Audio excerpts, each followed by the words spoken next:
Alors bonjour à tous, Jean-Robin, journaliste, éditeur. Alors comme j'avais fait une première vidéo au bout de 7 youtubeurs pour faire un peu un point, là on arrive presque à une vingtaine, donc je vais faire un nouveau point pour savoir comment se passe cette aventure que j'ai lancée il y a maintenant quelques mois et dans laquelle je m'adresse individuellement donc à des youtubeurs pour souvent critiquer ce qu'ils disent, et en dire du bien aussi parfois. Mais critiquer parce que je me suis rendu compte maintenant que ça fait une vingtaine de vidéos, on me dit voilà, un tel est très à droite, l'extrême droite, etc. Ou de droite. Eh bien je me rends compte que c'est très rare en fait les gens qui sont réellement de droite. Parce qu'en France, plus personne n'est de droite depuis que le marxisme a éradiqué à peu près, et le catholicisme donc, qui n'est pas de droite, ont éradiqué, qui sont les deux idéologies dominantes depuis 1500 ans, hein, dans ce pays, ou plus, 1800 ans. Donc ces deux idéologies-là ont radicalement laminé en fait la droite en France. Et si vous prenez les youtubeurs à qui je me suis adressé, donc je ne parle pas des gauchistes purs et durs, donc comme Antastasia par exemple, ou Charles Robin, donc des marxistes assumés, affirmés, etc. Mais parfois ils se croient de droite, comme Charles Robin je crois. Mais en fait, si vous regardez tous ceux à qui je me suis adressé, je n'en trouve pas un seul réellement de droite. Alors c'est pas parce que je serais puriste ou quoi que ce soit, mais comme je vous l'ai dit dans une vidéo sur les intellectuels américains, où là je reconnais qu'il y a des gens de droite, comme Ben Shapiro, comme Jordan Peterson, comme Ann Coulter, comme Tucker Carlson, comme Donald Trump, voilà, ce sont des gens de droite. Alors pourquoi eux ils sont de droite et pourquoi nous on l'est plus? Eh bien c'est parce que aux États-Unis notamment, donc, qui est devenue la patrie du calvinisme, alors que c'était la France hein, au départ, mais voilà, une démonstration de ce que je viens de dire, parce qu'on me dit oui, ton complot catho-marxiste là c'est un complot. Eh bien Calvin il a bien été éjecté de France. Et les calvinistes, ils ont tous été massacrés, que je sache, alors qu'ils représentaient 15% sous Henri IV. Donc il s'est bien passé quelque chose, là, on a bien éjecté tous ces gens-là. Quand on les a pas massacrés, on les a bien éjectés ailleurs, et ils sont allés donner des fruits de droite, donc ailleurs. Donc, même quand on me parle d'un Boris Lelay ou d'un Henri de Lesquen, à qui j'ai consacré des vidéos, eh bien ils ne sont pas vraiment de droite parce qu'ils sont racialistes, racistes. Ce qui ne cache pas, même s'il tiquerait un peu sur le terme raciste, Henri de Lesquen, je ne pense pas qu'il se considère comme raciste, mais il est clairement racialiste, c'est-à-dire qu'il reconnaît, il en fait même d'ailleurs un critère là, dans sa vidéo qui vient de sortir, et j'y reviendrai, un critère du dissident, il faut reconnaître les races. Il faut dire, voilà, les blancs, les noirs au pire, et puis il faut dire mongoloïdes, caucasoïdes, négroïdes au mieux. Bon, bah ça c'est pas un raisonnement de droite. La droite, elle est libérale conservatrice, et Lesquen se dit national-libéral, sauf qu'il n'est pas libéral. Un libéral ne va pas classer les gens en fonction d'un seul critère. Ça n'existe pas. Donc, ni en fonction des races, ni en fonction des classes. Les races, c'était plutôt les nazis, qui étaient des nationaux socialistes, voilà. Et donc Henri de Lesquen se rapproche plutôt des nationaux socialistes, même si, alors c'est là le paradoxe, c'est qu'il a un raisonnement malgré tout libéral économiquement. Mais, disons sociologiquement, il est sur un raisonnement qu'il qualifie de scientifique, mais qui est en fait racialiste, c'est-à-dire, voilà, il en fait le cœur de son raisonnement, c'est-à-dire quand il parle du cosmopolitisme, comme l'ennemi principal, qui aurait été inventé par Diogène, nous dit-il, bon, en fait, ce qu'il veut dire par là, c'est les juifs, hein, et on voit son obsession des juifs, qui domine le monde, il a fait son coming out forissonien aussi, donc, national-libéral, je veux bien, sauf que son obsession, quand on avait les diatribes antisémites au 19e ou début du 20e siècle, c'était le cosmopolitisme, ou je ne sais plus comment il disait, mais voilà, c'était les élites cosmopolites et je sais pas quoi.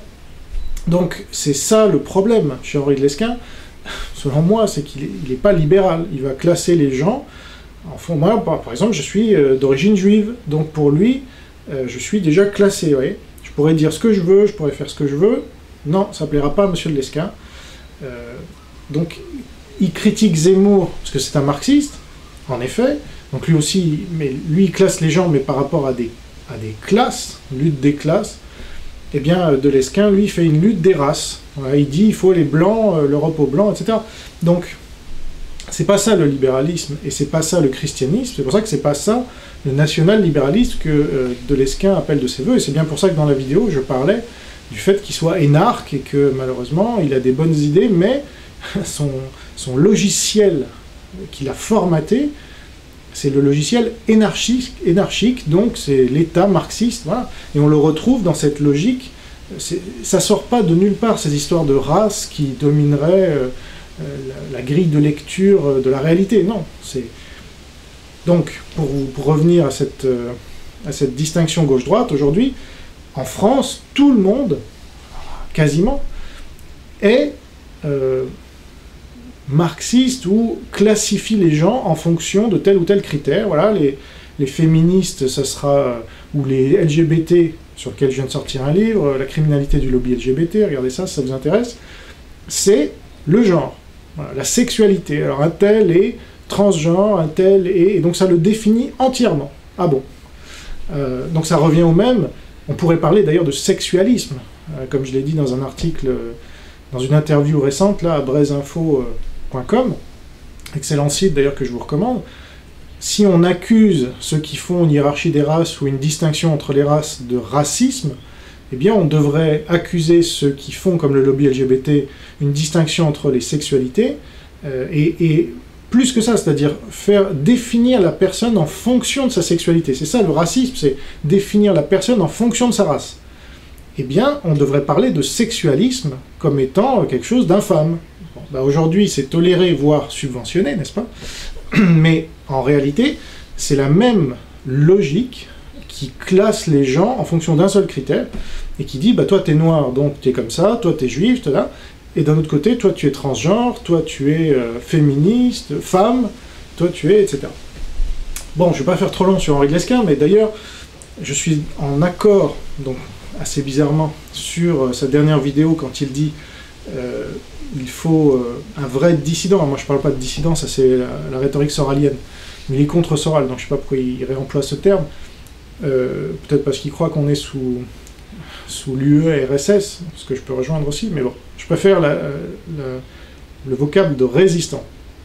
Le vrai résistant, il est contre les lois sur l'antiracisme, voilà. Donc il est pour l'abrogation, ça je rejoins Henri Deleschin là-dessus, et je milite pour ça depuis plus de 10 ans, donc je n'ai pas attendu, mais je le rejoins là-dessus, et il dit aussi il faut reconnaître les races, etc. Il faut en tout cas lutter contre le politiquement correct, donc ça je peux rejoindre sur l'histoire du politiquement correct, ça on est d'accord. Troisième critère, c'est il faut être pour la réémigration. Ben, moi aussi je suis pour que les musulmans partent de France, donc voilà, ça c'est la réémigration. Donc, parce qu'il dit stopper l'immigration ça ne suffit plus, et ça je suis totalement d'accord avec lui. Donc bizarrement, et malheureusement je pense que vous savez, c'est Carl Schmitt qui disait il faut désigner un ennemi et toute la politique après suit. Eh bien, comme Henri Deleschin désigne le cosmopolitisme comme ennemi et non pas l'islam, il se trompe de diagnostic. Voilà. Et donc on va difficilement pouvoir travailler ensemble, même si un de ses ennemis est l'islam, mais c'est pas son ennemi principal qui va déterminer tout le reste. Ouais, c'est comme si en 40 on avait dit certes, le nazisme est un problème, mais il y a aussi le bolchevisme, et donc, etc. Mais du coup, on ne peut pas s'allier entre anti-nazis pour virer les nazis. Et donc virer Vichy qui est pro-nazi. Bon. Alors, c'est pour ça que je dis qu'en France, finalement, bah, il y a très très peu de gens de droite, parce qu'il y a très peu d'individualistes. On n'est pas dans une société individualiste. Hélas, je dirais, et c'est pour ça que je m'y sens un peu nul des prophètes en son pays, quoi. Bon, alors... Parmi tous ceux à qui je me suis adressé qui n'ont pas répondu, vous avez Virginie Vota, Morgane Priest, Henri Deleschin, Pierre Hillard, Charles Robin, Pierre Jovanovic et Pierre-Yves Rougeron, Bonjour Tristesse, l'abbé Pagès et Marc-Édouard Nam. Voilà.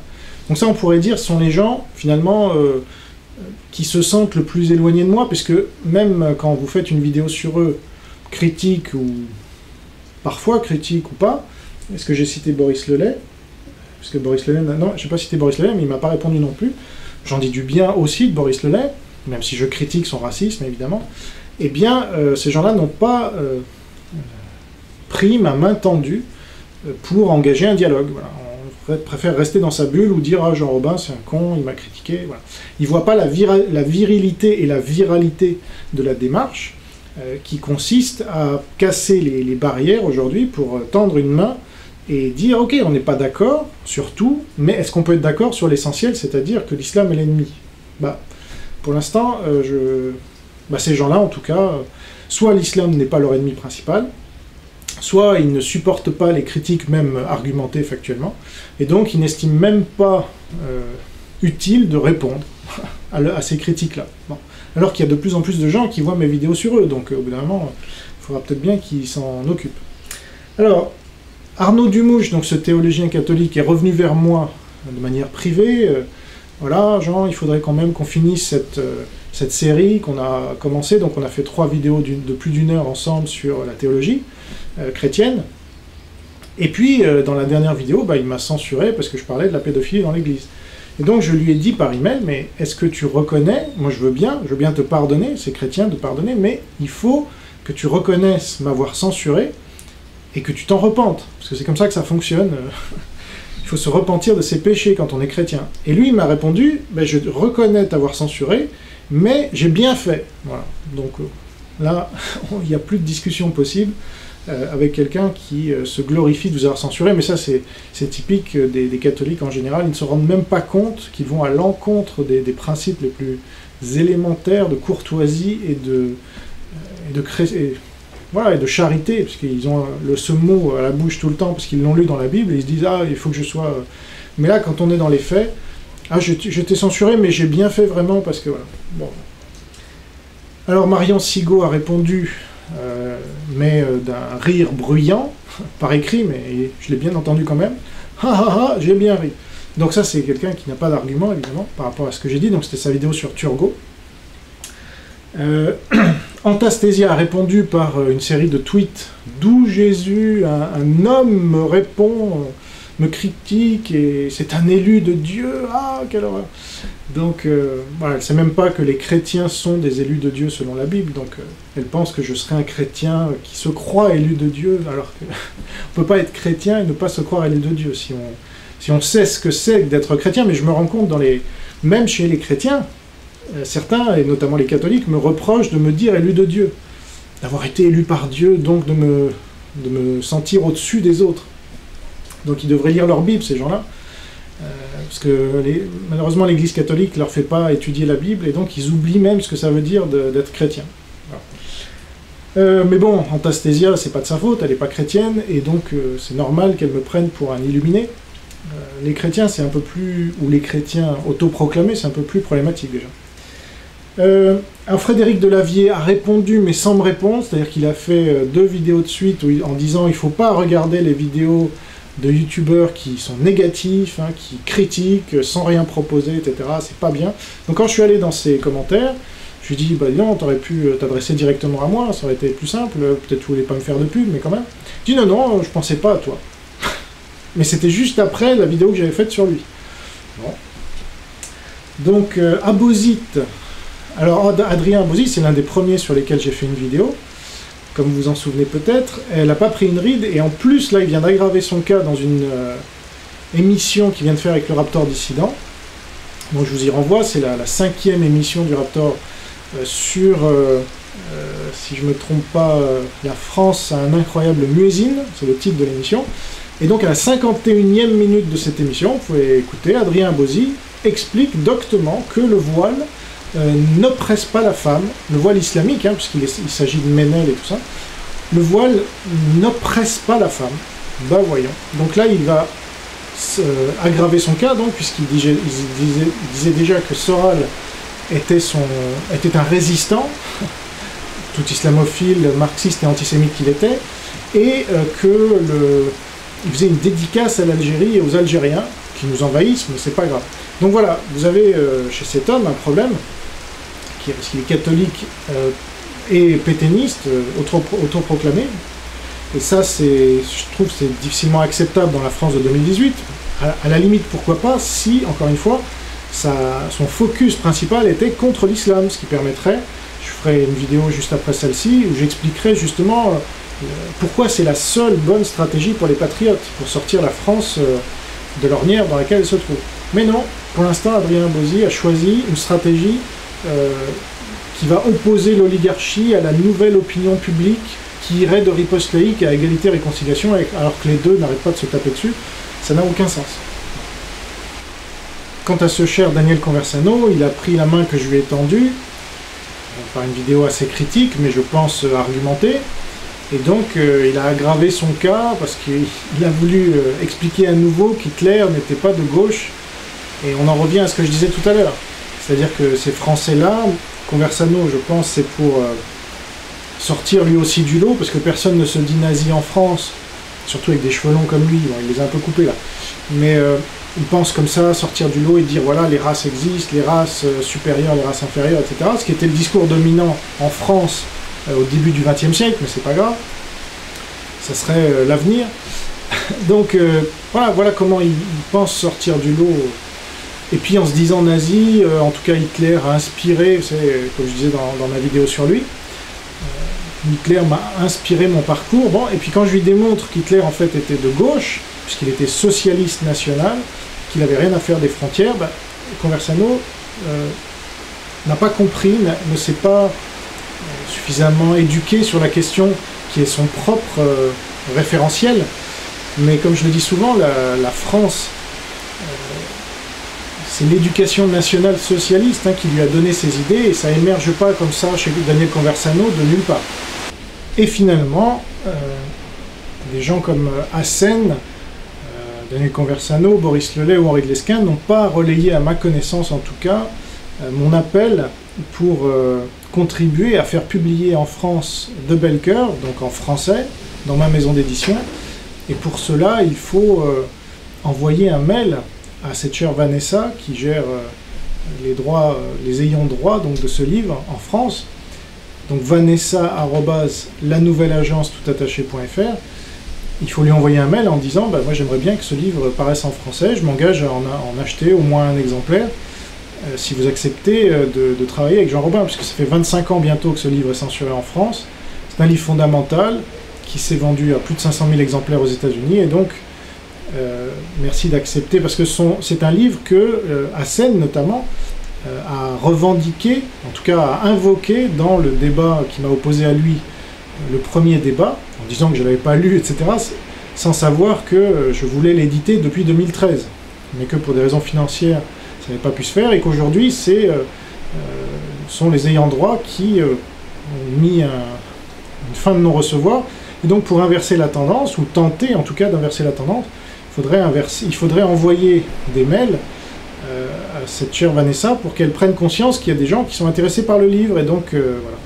Mais non, alors c'est peut-être parce que c'est Jean Robin, je sais pas, on va pas servir la soupe à Jean Robin, mais c'est dans leur propre intérêt, ils vont même pas faire quelque chose qui est dans leur propre intérêt. Voilà, c'est assez triste de voir que même des racistes autoproclamés ne vont pas aider à la publication d'un livre que eux croient raciste, mais qui évidemment il ne l'est pas.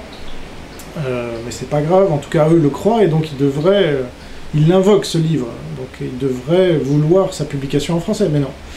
Donc il ne faut pas trop leur en demander, et dès qu'il faut faire des choses en France, voilà, il n'y a plus personne, même quand ça sert leurs propres intérêts. Les Français sont aux abonnés absents, c'est assez triste, mais c'est ainsi. Voilà, donc merci d'avoir regardé cette vidéo, à bientôt pour une prochaine. Au revoir.